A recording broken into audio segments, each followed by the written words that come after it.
Assalamualaikum warahmatullahi wabarakatuh. Alhamdulillahi rabbil alamin. Wassalatu wassalamu ala asyrafil anbiya'i wal mursalin Sayyidina Muhammadin wa ala alihi wa sahbihi ajma'in. Amma ba'du. Saudara-saudara sebangsa, setanah air dan sekeyakinan yang berbahagia. Data-data terakhir yang sampai kepada kita membuat kita sebagai bangsa semakin prihatin. Walaupun tentu tidak membuat kita jadi pesimis, seraya kita tetap memberikan penghormatan dan penghargaan kepada upaya-upaya yang telah dilakukan oleh pemerintah kita. Data itu adalah 3/5 dari jumlah penduduk kita hidup di bawah garis kemiskinan. Ini artinya apa?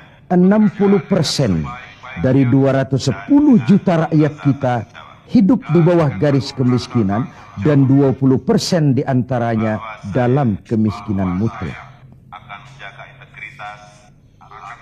Berbagai macam komentar orang, ada yang tetap dalam alur rasional memberikan analisa kenapa dan mengapa ini terjadi. Ada yang berpendapat kurang kompaknya tim ekonomi kita. Ada yang bilang karena korupsi masih merajalela. Ada yang bilang rendahnya upaya untuk law enforcement. Ada yang lebih cenderung mencari kambing hitam, menyalahkan masa lalu. Namun realitasnya kemiskinan itu tetap berjalan, tetap berlangsung.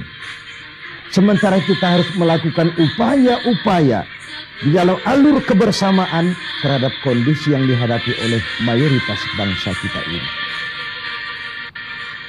Pada jumpa ini saya ingin menyampaikan sebuah hadis yang diriwayatkan oleh Imam Al-Hakim.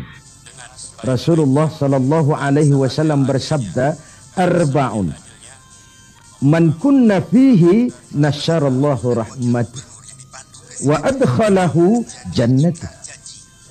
Ada 4 hal. Siapa saja yang mempunyai keempat hal ini, Allah akan pancarkan rahmat kepadanya. Allah akan pancarkan kasih sayang kepadanya dan dimasukkannya orang itu ke dalam surga. Mari kita lihat semoga kita termasuk salah satu saja dari 4 hal yang dibicarakan ini.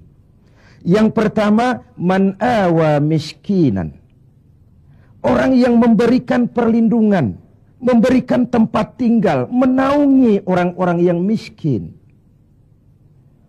Allah melebihkan rizki sebagian kita dari yang lain, agar dalam hidup terjadi take and give.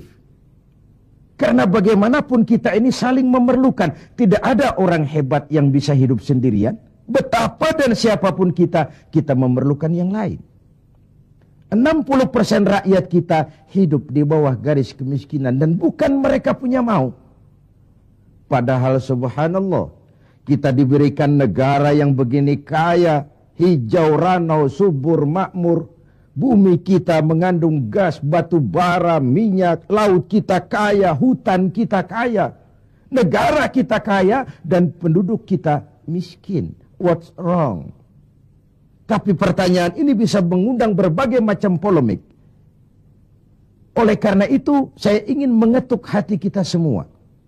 Allah akan memancarkan rahmatnya kepada orang-orang yang santun, berpihak kepada orang-orang miskin.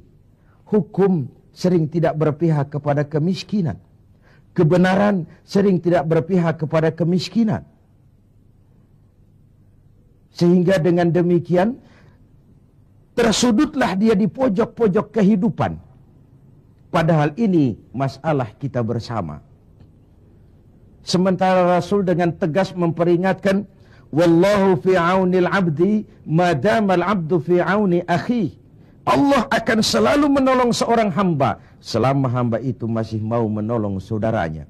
Jikalau kita sudah tidak punya kepedulian kepada saudara-saudara kita yang hidup di bawah garis kemiskinan, Jikalau kita biarkan mereka meratap dalam keputusasaan, jangan heran Allah juga tidak akan pernah peduli dengan kita.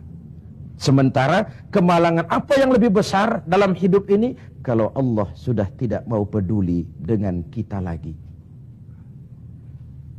Rumah-rumah singgah tetap diperlukan. Pemandangan sehari-hari kita lihat anak-anak kita